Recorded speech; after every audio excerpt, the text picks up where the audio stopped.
नारायण नारायण। जय श्री हरि हरि ओम तत्सत। हरि ओम तत्सत। जय श्री राम। हर हर महादेव।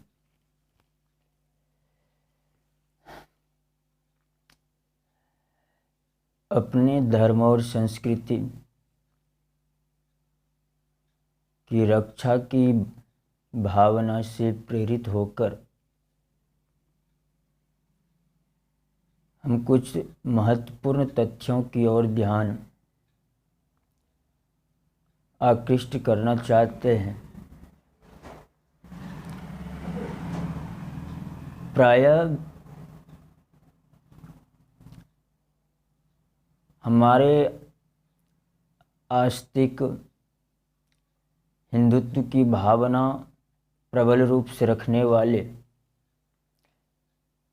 व्यक्ति भी तो चाहते हैं कि हमारे धर्म और संस्कृति की रक्षा हो, परंतु किस प्रकार होनी चाहिए, इसमें मतभेद भी है। लेकिन मैं एक यह तथ्य प्रकट करना चाहता हूं जो सर्वसम्मत है, और अगर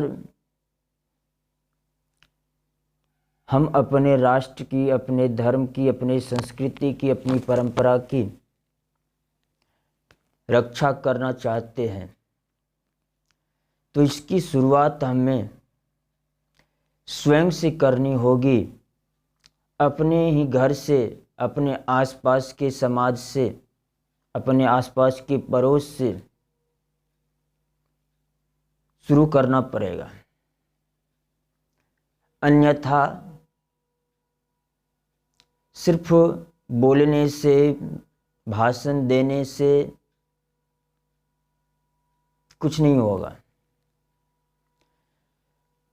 सबसे मुख्य बात यह है कि अंग्रेजों की कूटनीति का मारा हुआ यह देश भारत है, जिसको आज तक प्रायः कोई भी राजनेता पूर्ण रूप से समझने में समर्थ नहीं हुआ है।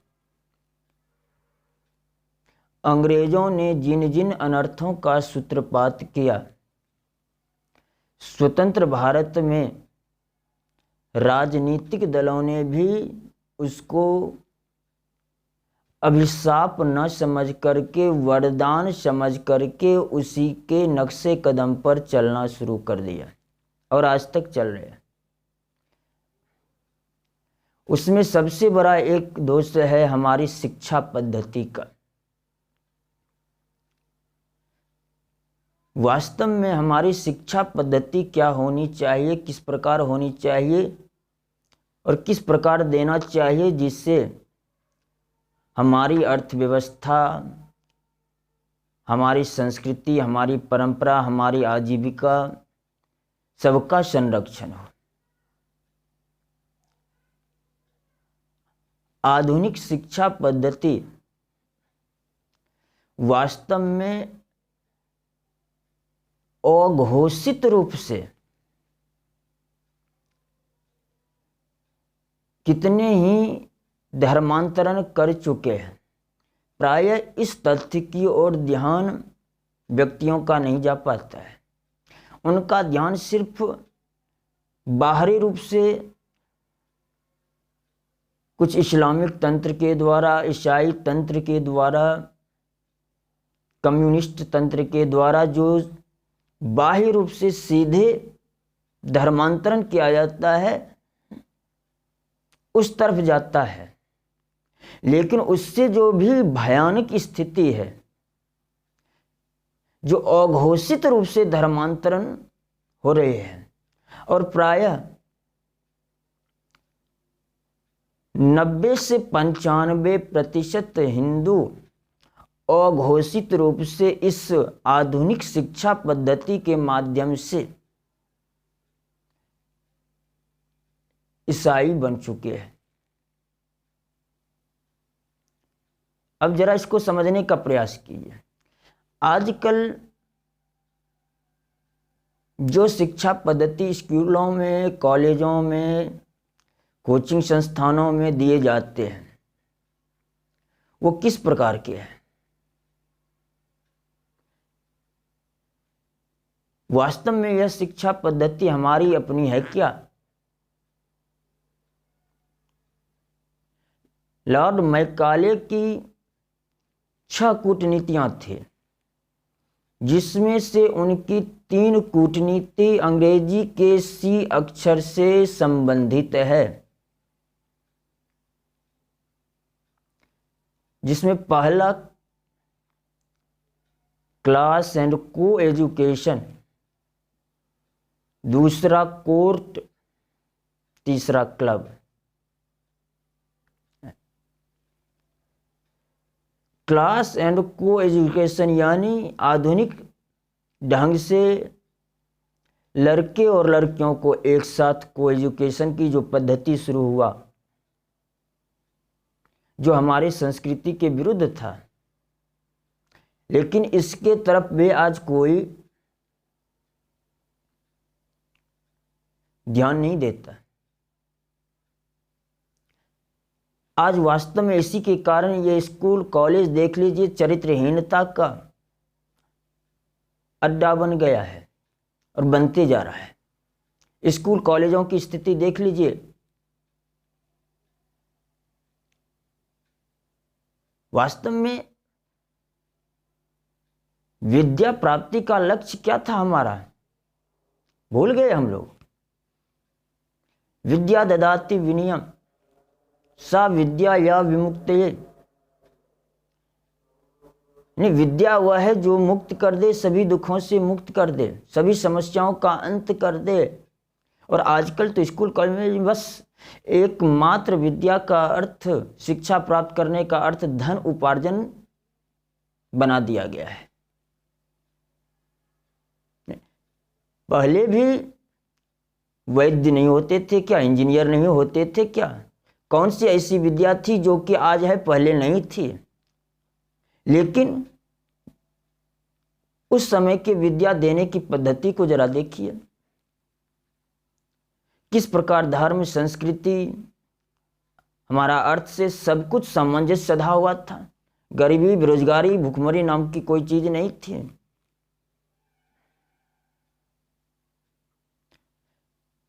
तो मैकाले की इस प्रथम कूटनीति ने चरित्र रूप से इतना भ्रष्ट कर दिया शिक्षा के माध्यम से कि आजकल के युवक और युवतियों में उतनी क्षमता नहीं रह गई अपने धर्म और संस्कृति, अपने इतिहास, अपने भूगोल को जानने, समझने की और उस पर चलने की। दूसरी कूटनीति कोर्ट देख लीजिए। हमारी पहली न्याय व्यवस्था कैसी थी? लोग स्वर्ग नरक में विश्वास करते थे, इसलिए पाप से डरते थे। वो स्वयं ही अगर कोई अपराध, कोई पाप बन जाता था तो अपने आसपास के ब्राह्मणों के पास एक पान, एक सुपारी, यथाशक्ति जो भी होता था लेके जाते थे, अपने पाप का प्रायश्चित कर लेते थे। यानी जो न्याय आज कोर्ट के माध्यम से जीवन भर संभव नहीं हो सकता है, वो व्यक्ति आस्तिक होने के कारण प्रायः कुछ मिनटों में हो जाते थे।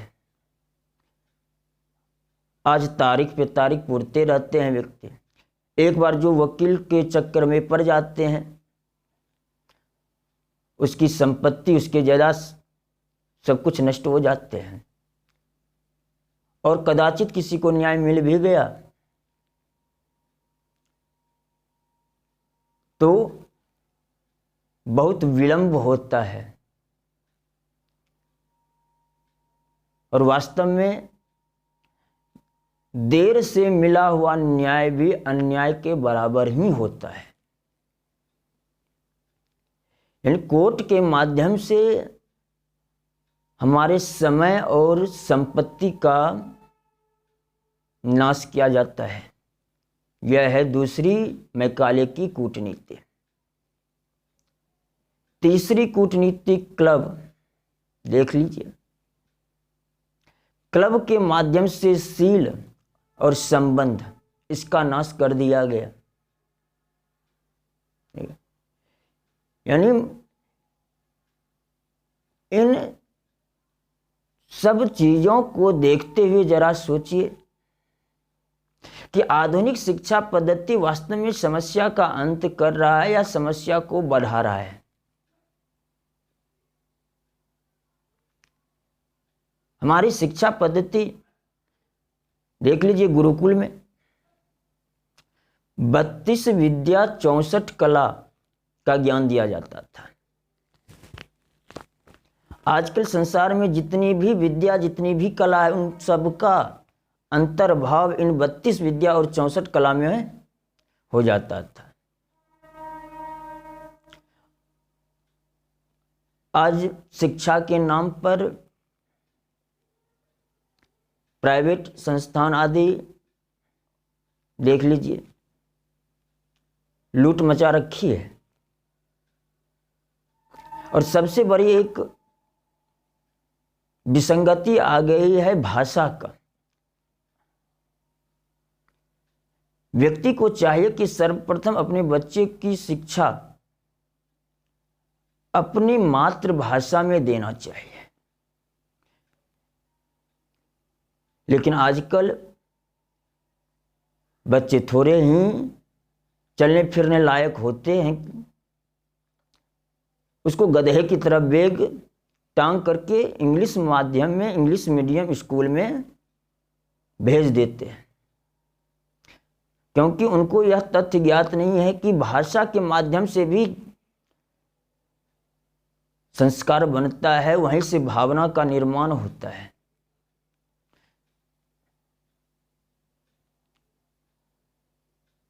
अंग्रेजी शिक्षा माध्यम से पढ़े लिखे व्यक्तियों में का हृदय और मस्तिष्क इस प्रकार विकृत हो जाता है कि वह अपने धर्म और संस्कृति के प्रति पूर्ण रूपेण आकृष्ट हो ही नहीं सकते हैं, और ना ही उसमें चलने में क्षमता आ सकती है।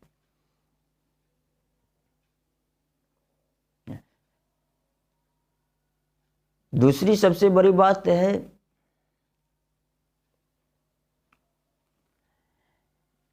कि आजकल जो अध्याय में, किताबों में सिलेबस के रूप में पढ़ाया जाता है, वहीं से तो नास्तिकवाद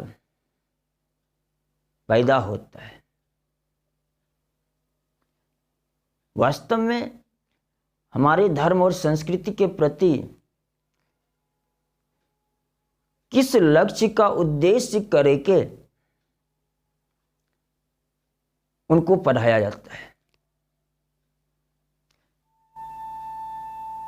रामायण काल, महाभारत काल, इन सबको क्या आधुनिक शिक्षा पद्धति के माध्यम से इतिहास माना जाता है क्या?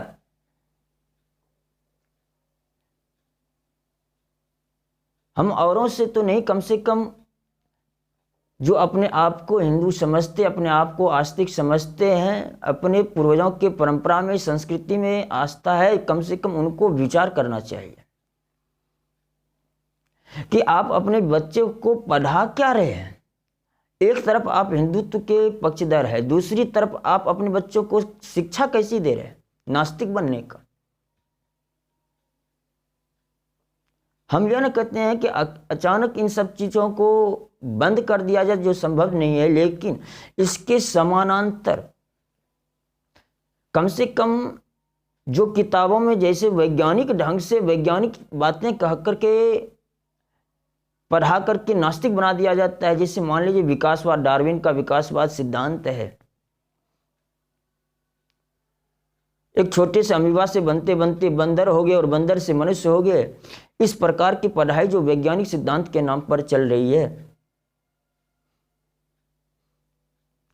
इन सब का भी प्रतिकार होना चाहिए, खंडन होना चाहिए ये सब, क्योंकि वैज्ञानिक बातें नहीं है। हमारे शास्त्रों में उच्च ढंग से सृष्टि के निर्माण का, सभी जीवों की उत्पत्ति का, इन सब सिद्धांतों का वर्णन किया गया है।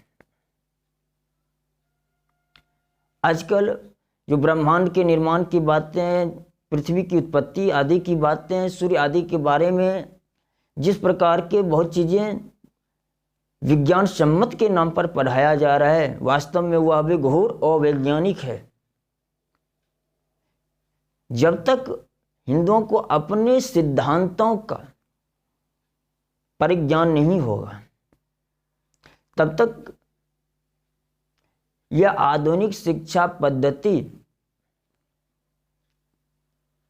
नाश कर डालेगा। इसलिए शासन तंत्र से भी इतना पूर्ण अपेक्षा मत रखिए कि वो इन सब में पूरा परिवर्तन करके धर्म और संस्कृति की रक्षा कर लेंगे। वह वहीं तक मदद करेंगे जितने से उसकी कुर्सी बच जाए। जहां उनको भी कुर्सी का खतरा दिखने लगेंगे, चाहे जो भी हो दल, वहां पर वो इन सिद्धांतों का परित्याग कर देगा। इसलिए हमें स्वयं अपने से ही एक ऐसी व्यूह रचना बनानी चाहिए जिसके अनुसार हम चल करके अपने अर्थ का भी उपार्जन, आजीविका आदि का भी उपार्जन और परिवार में सामंजस्य भी, और बच्चे आदि को शुरू से ही सभ्य और सुसंस्कृत सुशिक्षित बनाया जा सकता है। और वास्तव में हमारी जो यह सनातन व्यवस्था है शिक्षा की, पूर्ण वैज्ञानिक थी, दार्शनिक, वैज्ञानिक और व्यवहारिक धरातल पर उत्कृष्ट थे। लेकिन इन सब तथ्यों का ज्ञान नहीं होने के कारण ही व्यक्ति प्राय ऐसी भाव प्रकट करते हैं कि आखिर ये सब पढ़ेंगे नहीं तो पेट कैसे भरेंगे। समस्या है, लेकिन समस्या का समाधान भी है। हम अपनी उस शिक्षा पद्धति को अपनाएं जिससे हमारी आजीविका भी सुरक्षित हो और हमारी संस्कृति भी सुरक्षित हो। अन्यथा इस आधुनिक शिक्षा पद्धति के नाम पर ही आप बाहर चिल्लाते रहिए, लेकिन खुद अंतःकरण में झांक कर देखें कि हम कितने प्रतिशत वास्तव में हिंदू रह गए, हम कितने प्रतिशत अपने हिंदू सिद्धांतों को, अपने सनातन सिद्धांतों को, वैदिक सिद्धांतों को वास्तव में हम मानते हैं। वास्तव में जितने भी वैदिक सनातन सिद्धांत है, चाहे हमारी वो अर्थव्यवस्था से संबंधित हो, पारिवारिक से संबंधित हो, सामाजिक स्थिति हो, राष्ट्रीय स्थिति हो, चाहे संविधान की बात हो, चाहे राजनीति की बात हो, विवाह, उत्सव, गणित, रसायन, भौतिक विज्ञान आदि, अंतरिक्ष यान आदि की बात हो, या सृष्टि विज्ञान आदि की बात हो, वास्तु सिद्धांत, शिल्पकला, जितनी भी 64 कलाएं हैं, उनमें से एक भी ऐसा नहीं है जिस पर कि आधुनिक विज्ञान उंगली उठा सकता है। हमारे सनातन सिद्धांत में आधुनिक विज्ञान को भी सैकड़ों हजारों वर्ष तक मार्गदर्शन देने की क्षमता है। जब तक हम अपने पूर्ण व्यवस्था का निरूपण नहीं कर लेते, तब तक अपने हिंदुत्व की रक्षा, राष्ट्र की रक्षा बिल्कुल संभव नहीं है। और हमने शिक्षा की बातें इसलिए की कि शिक्षा से ही हृदय और मस्तिष्क का निर्माण होता है, और इस शिक्षा के माध्यम से हृदय और मस्तिष्क को विकृत कर दिया जाता है। इसलिए प्रायः यह बात देखने में आती है कि अन्य विधर्मी जितने भी तंत्र है, देखिए वो अगर पढ़ लिख कर के उच्च इंजीनियर, डॉक्टर, वैज्ञानिक भी हो जाते हैं तो अपने धर्म पर स्थित रहते हैं, कट्टर होते हैं अपने धर्म के प्रति। लेकिन एक हिंदू देख लीजिए, अगर वह पढ़ लिख लेता है या किसी ऊंचे पद पर पहुंच जाता है तो वह नास्तिक बन जाता है। वो अपने धर्म की निंदा संशय की दृष्टि से धर्म को देखते हैं, क्योंकि उसने कभी अपने धर्म का दार्शनिक ढंग से, वैज्ञानिक ढंग से कभी उनको अध्ययन प्राप्त होता ही नहीं है। इसलिए प्रायः कि हम अपने बच्चों को अपने दर्शन के बारे में, अपने शास्त्र के बारे में जितनी भी है चीज़ें, उनको बचपन से ही पढ़ाएं और सिखाएं, तब जा कर के हम अपने हिंदुत्व की रक्षा, अपनी परंपरा की रक्षा और अंततः अपने देश की रक्षा करने में सफल हो सकते हैं। नहीं तो पूरे देश में ये स्थिति देखने को मिल ही रही है। देख लीजिए कर्नाटक आदि में हिजाब आदि का मामला, यही सब विकृति है।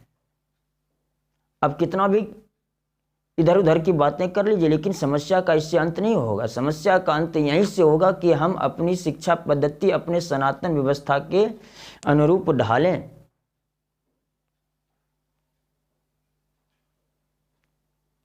जय हिंद, वंदे मातरम।